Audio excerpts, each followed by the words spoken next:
Okay, I'm going to try to show you this without getting in the way too much. This is a method suggested in the written plans that come with the Bluenose model kit, using your cordless drill to act as a sort of a lathe. Now they suggested using a file to work in your taper, but even this rough cut file doesn't remove material very quickly. It'd be a while doing it like that. So then I tried this emery board here. It's a medium grit on one side and a fine grit on the other. So using the medium grit and holding it like this, I find that you can actually move a fair bit of material fairly quickly.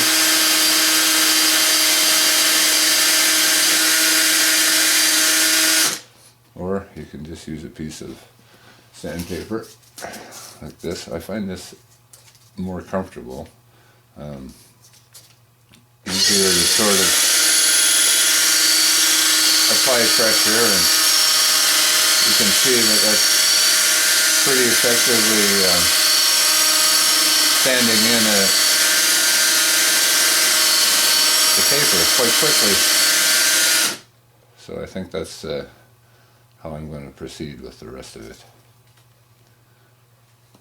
I have marked the ends to the right measurement. This is 8 mil going down to 4 mil, so there's a 4 mil circle on the far end of that piece of doweling to act as a guide for the proper taper.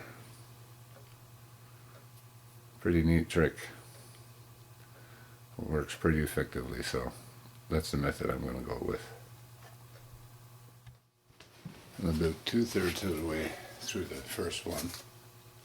Maybe you can see the taper coming on that one. Since the first filming, I switched now to a heavy grit sandpaper, and it's doing the job a lot quicker. And I'll wrap it around and pinch it at the top there. Otherwise the wood will grip it and take it right out of your fingers. The only other note is that this drill is on high speed, which is working great for removing material. But you'll find that after a couple of minutes of sanding that the paper will actually start to get pretty hot, and you'll have to take little breaks. But it's going pretty quick. That's about 20 minutes work, and I'm almost done the taper on the first larger mast, lower mast. Hope that helps.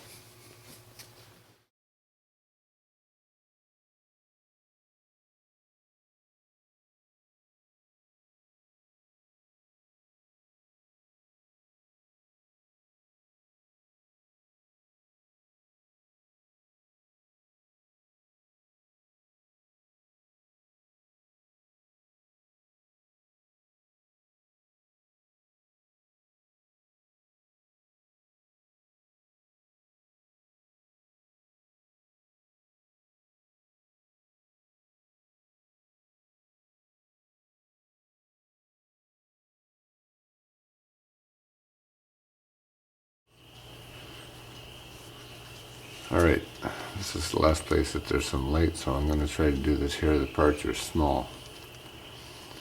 If you're going to take on this kit, if you got one to take on, you're going to have a package with all of these single and double blocks in it. They're stapled onto a cardboard thing, but there's 55 of these blocks, 30 some odd doubles and 20 some odd singles, and one spare, and I'm hoping it's a double because you could always turn that into a single. So you really got one kick at the cat with this. And the thing about it is, all of the little blocks come out, they're milled square. They have the drilling done, and the grooves are cut in where they need to be, which saves a lot of work for you. But you still have the daunting task of taking these individual blocks. This is a single. You can see how small that is. And if I can shake one out here, that's another single. This one's a double. It's a little bit bigger.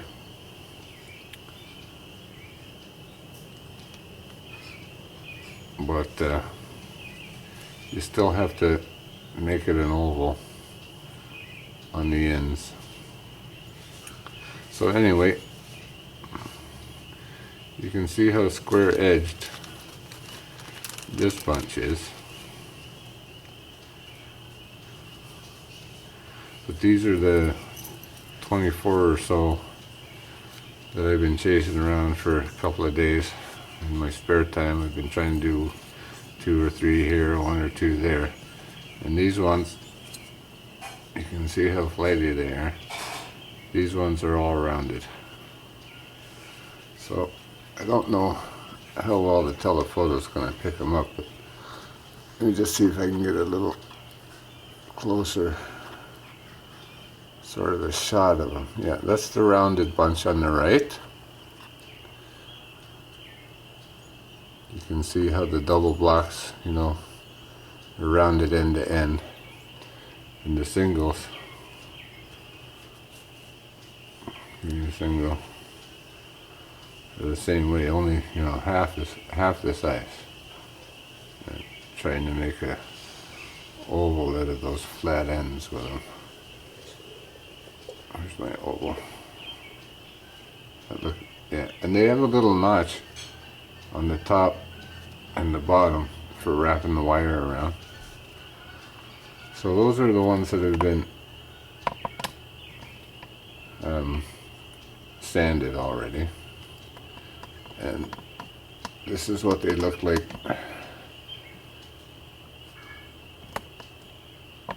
right out of the kit. You see they're square edged. That's a single there on the corner, and double right there, right? Now these things, you'll spend more time looking for them on the floor and in your lap and on your chair if you don't work over a broad flat table, or what I've been doing is watching TV and sanding them a little bit at a time with a emery board, fine on the backside. Call it medium. This one's pretty worn out, so that's like a light medium, and the fine side is almost gone, right? So I've just been using corners and little spots to shape them as nicely as I could. But that's a pretty daunting task, and one you're going to have to be prepared for if you take on the Bluenose-II kit.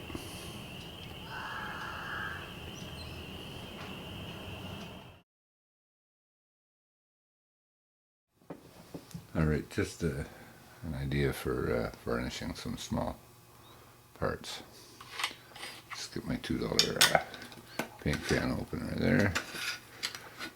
They actually look pretty good. It only works just as good. Alright, turns out there was like 57 of these, and according to the count, that's 2 spares. So you got all these to varnish up. So I was thinking to do it on one coat. I'd use toothpicks to hold them. I can just kind of ream out. When I was sanding them, I saw little bits of splintered wood around some of the holes. So you can just clean them up a little bit with the toothpick. Then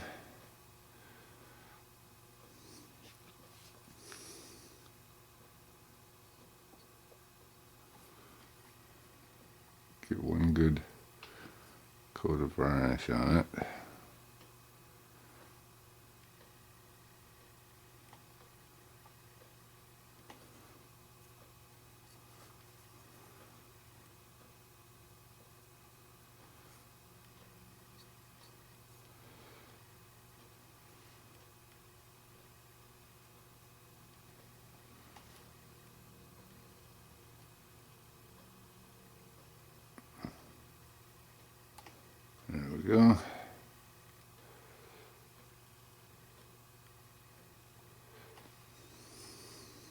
And just use your styrofoam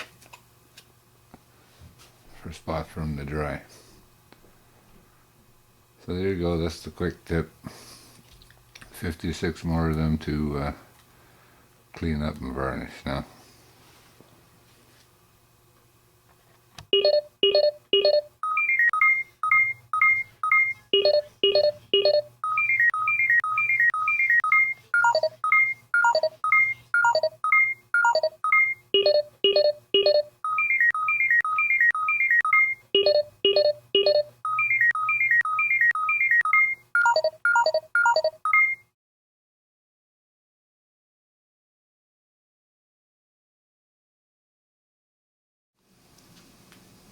Okay, I've done a fair bit of work on the masts, and this is a good place for me to leave it off for the couple of summer months here. I pack it away, put it in a dust cover. You can see here I've shaped the bottom 15 millimeters to fit into the 4 millimeter holes that were drilled on the deck.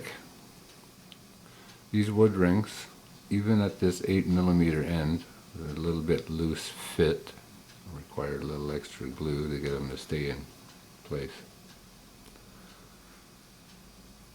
Before you assemble this, you got to mount your rings and your boom and such.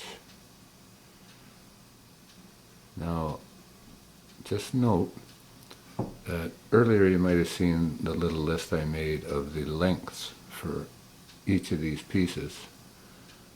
As it turns out, in the written instructions, the lengths that are written there are off from the scale.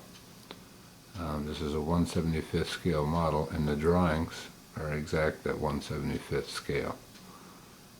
The written instructions, the lengths written in there, some of them were a bit long, so I actually ended up having to shorten and re-taper some of my mast parts. You'd be better off to use the drawing, the diagram, and take your measurements exactly from that.